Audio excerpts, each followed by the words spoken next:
on est au port de Pornichet et donc on va sortir, super journée. À 8 h, le port est extrêmement calme. Un peu comme une ville, tout le monde dort encore. C'est bien sympa. Bonjour. Alors aujourd'hui, il y a aussi un grand concours de pêche. Ils sont tous prêts à repartir, une sorte de championnat local de la pêche au bar. Donc aujourd'hui, je vais vous proposer de découvrir la baie de la Baule avec la baie de la Baule, à vrai dire, la Baule, le Pouliguen, il faut quand même le préciser. Trop fréquemment, on dit que la baie de la Baule. Non, non, c'est la baie de la Baule, le Pouliguen. Avec quelques îlots, petits amas rocheux, qui font une belle jonction, je ne vous en dis pas plus. Déjà, dans un premier temps, il faut sortir du port, tout est calme, tout le monde dort, on a une petite vitesse, il faut respecter la législation. Un port le matin très tôt, c'est un peu comme une ville. Tout le monde dort, en plus on est un dimanche matin, tout le monde dort, tout le monde se repose. Et puis ça va commencer à prendre un peu d'activité vers 8h30, 9h. Et de 9 à 10, alors là c'est le défilé, tous les bateaux sortent. C'est pas mal d'encombrement, ça ressemble pas encore à la place de la Concorde, mais par moments des fois ça y ressemblerait presque. D'autant plus que beaucoup de marins de plaisance sont un peu comme les automobilistes. Il y en a certains qui maîtrisent bien leur véhicule, leur trajectoire, leur encombrement. Et en bateau, c'est un peu la même chose. Et puis surtout qu'il n'y ait pas d'accrochage. Voilà, c'est le but. Donc ça reste dans la convivialité et la politesse. Alors, on va déjà mettre aussi un élément qui est relativement décisif pour éviter toute brûlure sur le crâne. Voilà. C'est cette petite casquette qui a l'avantage aussi d'avoir un petit lien qu'on accroche à la chemise. Voilà, comme ça, si elle quitte votre tête, eh bien ma foi, elle ne tombe pas à l'eau. On peut aisément la rattraper. Donc là, on vient de passer la sortie du port. On va pouvoir remettre un petit peu de gaz. Donc comme je vous le disais, on va faire un petit tour dans la baie de la Baule. Baie de la Baule, le Pouliguen, je le reprécise. Mais bon, par réflexe, je fais comme tout le monde, j'appelle ça la baie de la Baule. Là, on est à quasiment marée haute. La mer est super calme, il n'y a pas de bateau. Donc, on va aller en direction de l'île des Évins. Et puis, ma foi, je vais vous la montrer déjà de l'extérieur. Allez, c'est parti.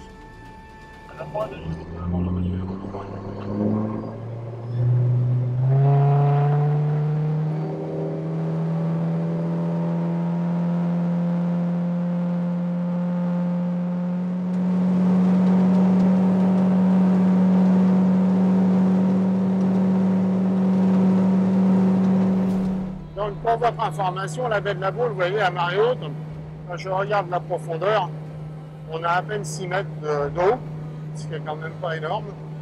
Et donc, on va arriver sur les Évins, qui est un petit îlot à la fois rocheux et en même temps avec une jolie plage. Cet îlot est souvent envahi au mois de juillet, au mois d'août, par d'une part les plaisanciers qui restent à bord de leur bateau, et puis d'autres qui viennent avec des esquifs un peu plus légères, qui leur permet donc de débarquer très très facilement. Et puis bon, c'est tout à fait convivial. Et d'une façon très très surprenante, c'est que cet îlot, il est tout très propre. C'est-à-dire que personne ne laisse ses bouteilles, ses épluchures de tout et de n'importe quoi. Chacun est assez respectueux de ce fameux environnement.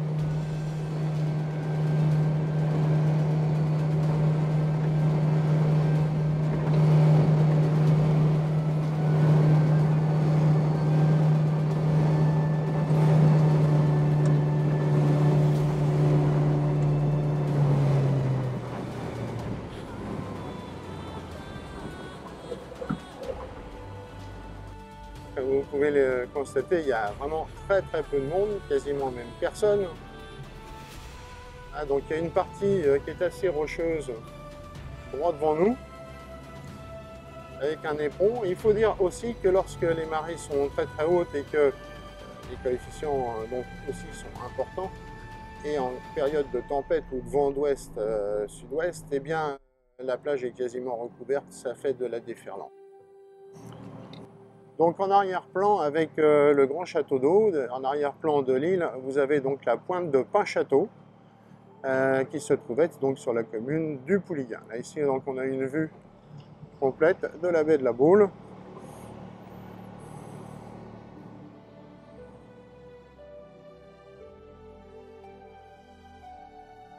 La sortie de la baie de la Baule-le-Pouliguen, juste au large, est marquée par une ligne de haut fond rocheux qui prolonge la pointe de Pin-Château.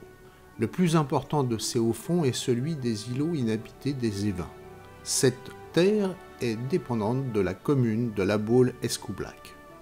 D'ouest en est, on trouve successivement les îlots et rochers suivants: les Évins, les Troves, passage obligé pour les bateaux de bonne dimension se rendant à destination du port de plaisance de Pornichet, Bagneaux, souvent recouverte lors des marées hautes de forte amplitude, la Pierre Percée et le Grand Charpentier, sur lequel est situé le phare du Grand Charpentier, bien reconnaissable à partir de la côte. Nous nous en approcherons prochainement.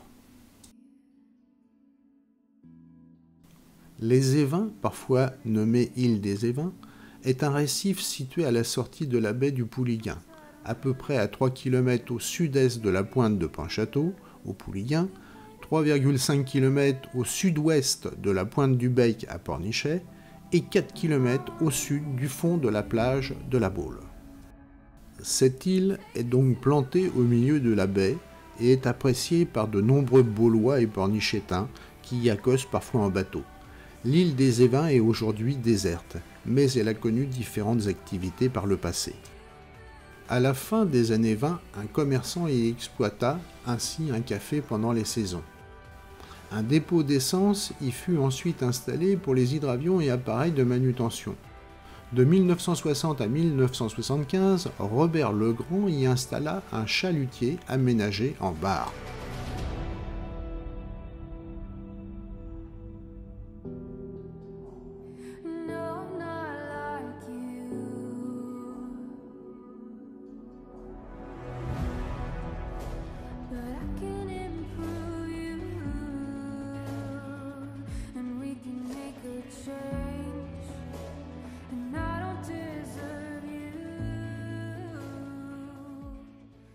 Ce dimanche 23 juin 2019 a eu lieu la première édition du XXIe siècle de la traversée Les Évins vers la Baule à la nage. La traversée Les Évins la Baule est alors ressuscitée. Les 80 inscriptions ont été prises d'assaut. Nager de l'île des Évins jusqu'à la plage de la Baule est un challenge qui a existé pendant plusieurs décennies.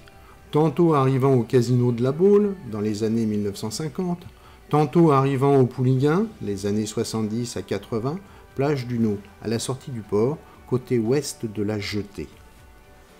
La traversée s'effectuait déjà en peloton encadré au début des années 1950, puis dans le courant des années 70-80.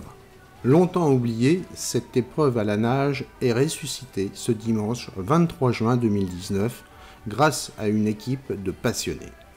80 nageurs, dont 15 femmes, de tous les âges, entre 21 et 77 ans, issus des clubs locaux de tout le 44, se sont élancés de l'île des Évins à 15 h pour une arrivée au village accueil situé au niveau de l'avenue de Saumur, allée Cavalière de la Baule, à partir de 16 h 16h30 pour les plus rapides. C'est une épreuve historique construite sur les souvenirs du siècle passé. Certains se souviennent même d'un marathon nautique entre Donges et le casino de la Baule en 1954. Mais nous souhaitons plutôt un événement accessible à tous, pour lequel il n'est pas nécessaire d'être un athlète, confie Gaël Archimbault, qui tient à souligner l'excellent accueil reçu auprès du personnel des affaires maritimes. Je le cite, « Ils se sont rendus très disponibles et nous ont facilité les démarches concernant la réglementation, la sécurité et même les contraintes liées à Natura 2000 sur l'îlot des Évins. Pour être complet, Précisons que le vainqueur de cette course 2019 est Marc Rolland, 73 ans, membre du club de plongée de la Baule en 1h10 avec palme et tuba, suivi dans l'ordre d'arrivée par Yann Latimier en 1h20 environ, sans palme, Henri-René Dardan, Emmanuel Evan et Gaël Archimbault. Cette traversée n'est pas une course, elle n'est pas chronométrée. C'est un challenge sportif, convivial et non ouvert aux débutants pour des raisons de sécurité. Les inscriptions ont été bouclées en un rien de temps. Le public a attendu en nombre sur la plage pour accueillir les nageurs sous de fortes acclamations, saluant les exploits de chaque participant.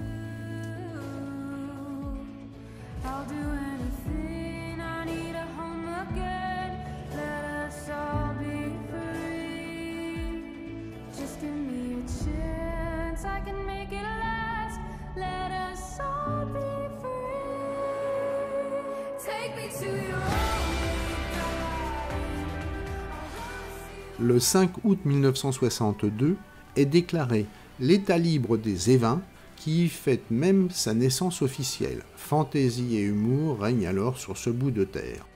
Une histoire encore plus incroyable mais vraie. Les Évins sont un des vestiges de l'Atlantide disparu dont parlait Platon dans son ouvrage Critias. C'est un plongeur du Pouliguen passionné d'histoire qui l'affirme. Voilà, maintenant donc nous allons partir en direction de l'île de Bagneux. Allez, c'est parti.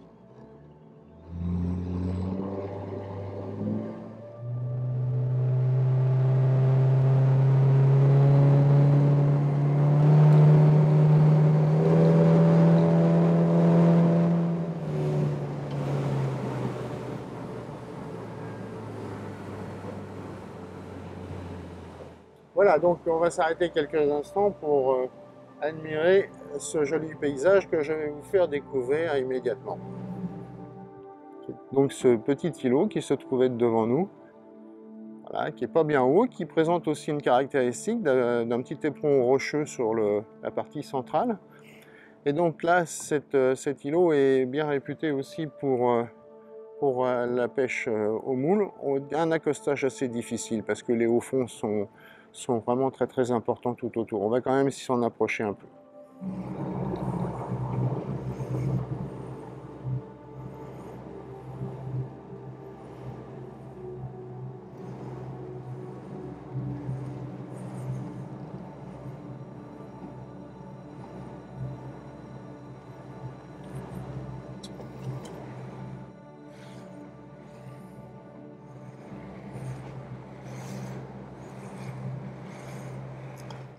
Donc on restera quand même à petite vitesse. Là actuellement on a quand même 6 mètres de fond.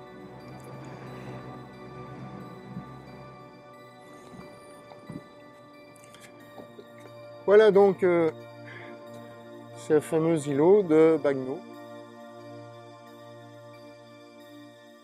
Cette île est située à 2,5 km du rivage. Il s'agit d'un banc de sable entouré de quelques rochers qui sont recouverts à marée haute lors des grandes marées à fort coefficient. Elle appartenait autrefois au Pouliguen. Aujourd'hui, elle dépend administrativement de la commune de Pornichet.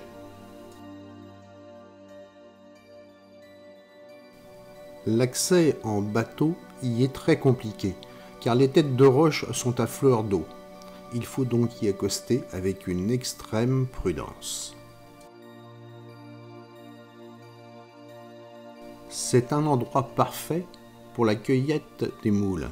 Elles y sont très abondantes et magnifiquement de taille généreuse. On y trouve aussi quelques huîtres sauvages, très iodées et bien difficiles à décrocher des rochers. La pêche aux moules y est donc possible, à titre de loisir aux périodes dûment autorisées.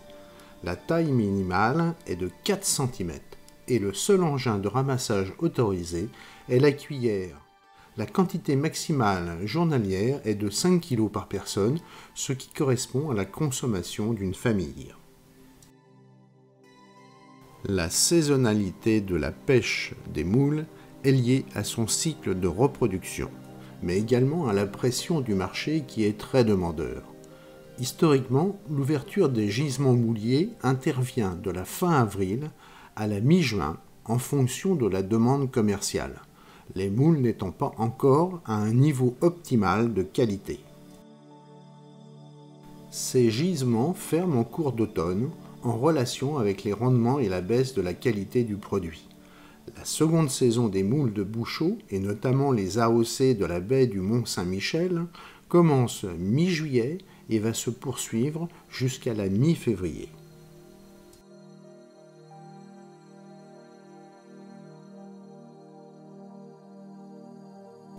Quelle est la meilleure saison pour manger des moules?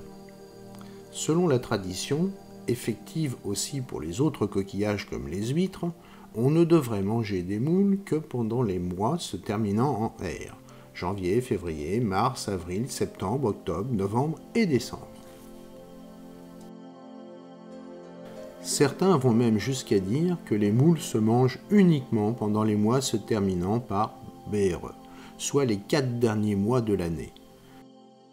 Cela voudrait-il dire que l'on se priverait de ce mets tout le reste de l'année? En fait, cette tradition remonte à Louis XV pour des raisons sanitaires de conservation. En réalité, il est possible de manger des moules toute l'année grâce à une grande diversité de variétés et d'origines disponibles sur le marché.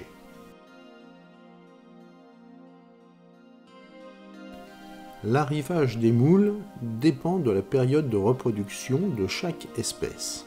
En France, la moule de Bouchot, élevée sur la côte atlantique et la côte de la Manche, se retrouve généralement sur les étals des poissonniers entre juillet et janvier.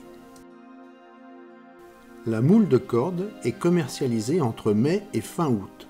La moule commune, ou Mytilus edulis, la plus répandue et la plus consommée en Europe, se déguste de mai à février. La moule méditerranéenne, ou Mytilus gallo-provincialis, ne quitte quasiment pas les étals de l'année. On peut donc en manger en toute saison.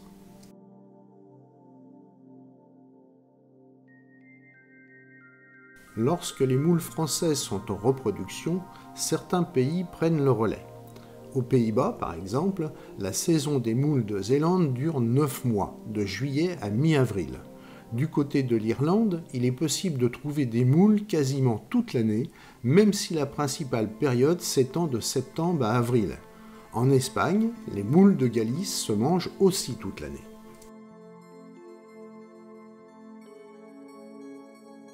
Et le goût dans tout cela. S'il est possible de manger des moules de janvier à décembre, n'oublions pas que selon la variété et la saison, le goût ne sera peut-être pas le même. Si, en France, les moules servies de septembre à avril sont généralement charnues et extrêmement goûteuses, les moules vendues entre mai et fin août ont tendance à être plus laiteuses. À vous de choisir selon votre préférence.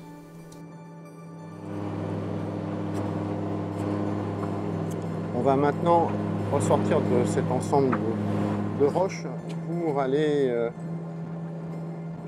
voir l'île de la Pierre Percée.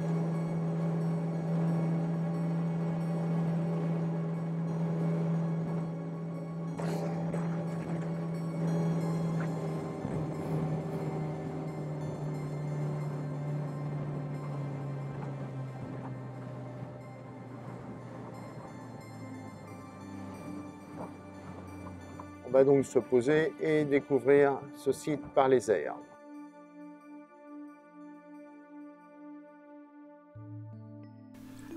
L'île de la Pierre Percée, également appelée île aux Mouettes, est une île française se situant à environ 1,5 milles nautiques des plages de Bonne-Source et de Sainte-Marguerite, de la commune de Pornichet, au sud-est de la baie du Pouliguen. L'île est nommée de la sorte en raison d'un gigantesque trou perçant de part en part sa barre rocheuse centrale et d'un second trou moins visible et plus petit percé dans le sens sud-sud-est.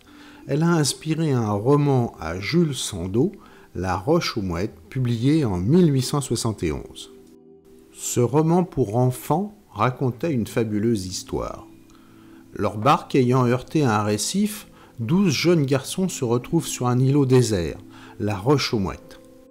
Pour se remettre de leur émotion, ils vont se raconter tour à tour des histoires à la fois drôles et fantastiques. Mais de terribles dangers viennent les menacer. Ils y échapperont cependant après d'extraordinaires péripéties et ce sera le retour au Pouliguen sous les acclamations de tous les habitants du hameau. Cette passionnante aventure suscitera une vocation. Marc, l'un des jeunes garçons, décide en effet de devenir marin. La Roche aux Mouettes est aussi un film français réalisé par Georges Monca et sorti en 1933 d'après ce roman de Jules Sandeau. Marc-Henri, le jeune fils d'un industriel lyonnais, est parti se refaire une santé à La Baule avec sa maman. En se promenant sur les quais, il fait la connaissance d'autres enfants du pays. Parmi eux, le petit Le Goff, un fils de marin-pêcheur, qui l'entraîne avec les autres faire un tour en mer vers la Roche aux Mouettes pour goûter. Malheureusement, leur barque, mal amarrée, se fracasse sur les rochers à marée haute, les empêchant ainsi de revenir à terre. Les enfants se retrouvent alors contraints de passer la nuit sur l'îlot en pleine tempête. Ils sont alors secourus, dès le lendemain, par le père Le Goff, très inquiet, comme tous les autres parents, de ne pas les avoir vus rentrer au port. Mais le petit Marc manque à l'appel.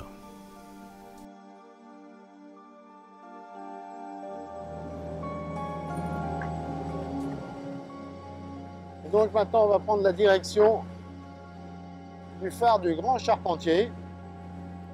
Il se trouve être droit devant. Allez, c'est parti.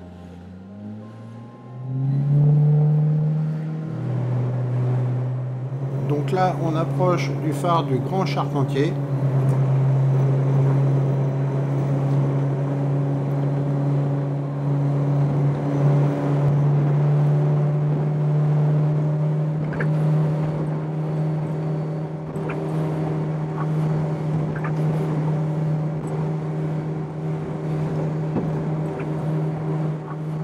On a un cormoran qui passe devant nous. C'est merveilleux.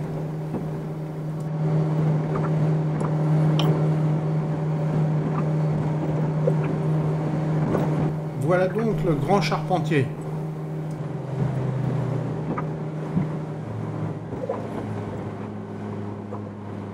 Voilà, on va se mettre à l'ancre et partir dans les airs pour faire le survol de ce phare, le Grand Charpentier. Le phare du Grand Charpentier est situé à plus d'1 mille au large, soit un peu plus de 2,5 km de la côte de la pointe de Chemoulin et de son sémaphore. Il est posé sur le plateau rocheux des Charpentiers et il jalonne l'estuaire de la Loire. Il marque ainsi l'accès au port de Saint-Nazaire. Construit de 1884 à 1887, le phare actuel est de couleur grise avec une lanterne verte. Il ne se visite pas et son accès reste difficile. Seul un canot peut aborder, avant la basse mer, à une petite jetée de 56 mètres de long. Le phare fait l'objet d'une inscription au titre des monuments historiques depuis le 22 novembre 2011. En 1805, Mathurin Crucy propose un plan du phare inspiré par l'expédition de Napoléon Bonaparte en Égypte. Signé le 28 juillet 1808, ce projet d'un phare pyramidal est un élément d'un vaste projet d'aménagement du port de Saint-Nazaire, conçu par les frères Crucy, qui possèdent ensemble une société d'armateurs. Mathurin Crucy propose à Napoléon Ier l'ensemble du projet lors de la visite de celui-ci à Nantes du 8 au 10 août 1808. L'empereur allant jusqu'à effectuer le voyage jusqu'à l'embouchure de l'estuaire. L'idée des Crucy fait son chemin, mais le projet du phare pyramidal reste à l'état de dessin. Dès 1826, une balise en fer sur les rochers des Charpentiers signale l'embouchure de la Loire. En 1850, une tourelle en maçonnerie la remplace. Elle est reconstruite en 1877, après une forte tempête. En 1887, elle est à nouveau détruite. En 1888, une tour cylindrique de 25 mètres de haut reçoit un feu à éclat régulier, 5 secondes à secteur rouge, blanc et vert. Pendant la guerre 1939-1945, le phare est éteint. Il est rallumé dès le 13 août 1945. Cette balise aura aussi vu le naufrage du RMS Lancastria le 17 juin 1940, au début de la Seconde Guerre mondiale, faisant probablement plus de 4000 victimes. En 1954, il est équipé d'un aérogénérateur pour charger les batteries d'accumulateurs du poste émetteur-récepteur. En 1966, un câble électrique sous-marin de 3000 watts assure l'autonomie de son nouveau feu électrique. En 1967, une plateforme pour hélicoptère est installée sur sa lanterne. En 1969, l'automatisation est réalisée, mais les gardiens resteront présents jusqu'en 1972. En 1987, la plateforme pour hélicoptère installée 20 ans auparavant est démontée. Voilà, donc maintenant, on va retourner au port de Pornichet. Allez, c'est parti.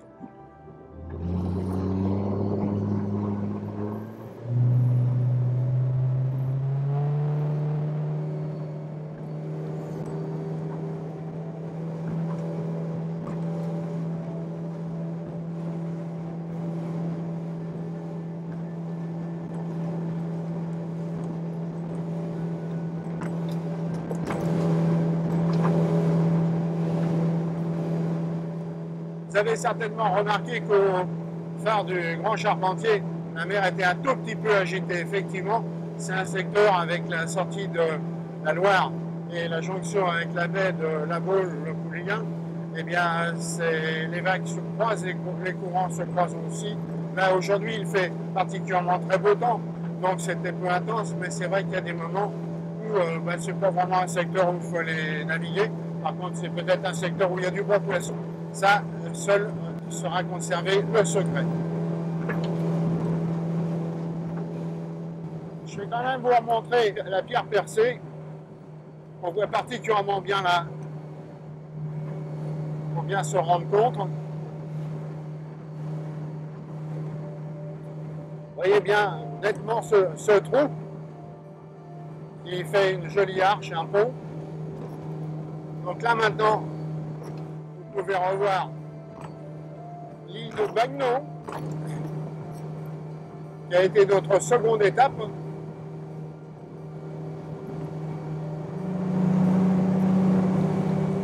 On va profiter de cette mer particulièrement calme pour faire une petite pointe de vitesse. Voilà, on est à 55 km/h.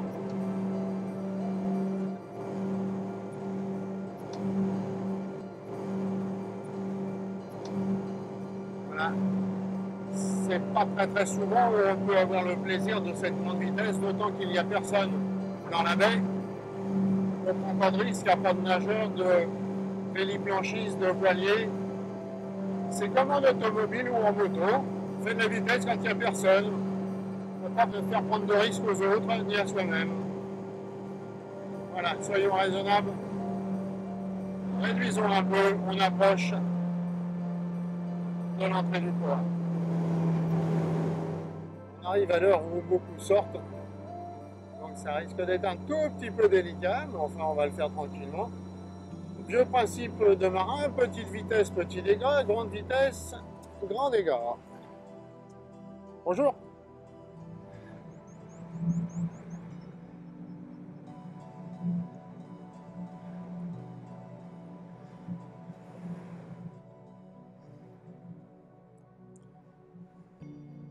Bonjour.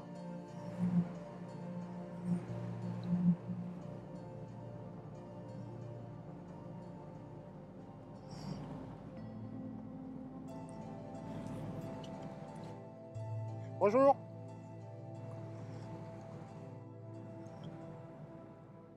Je vous disais tout à l'heure, lorsque nous sommes partis qu'il y avait un peu plus d'activité vers 9h, 9h30.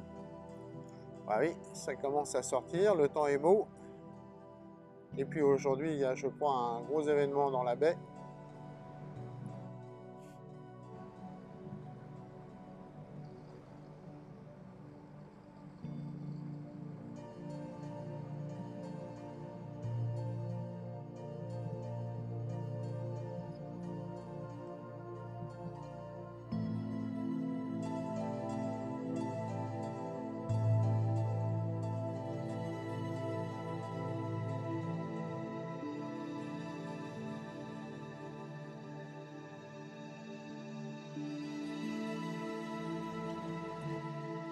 Bonjour.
Voilà une promenade bien sympathique et très agréable.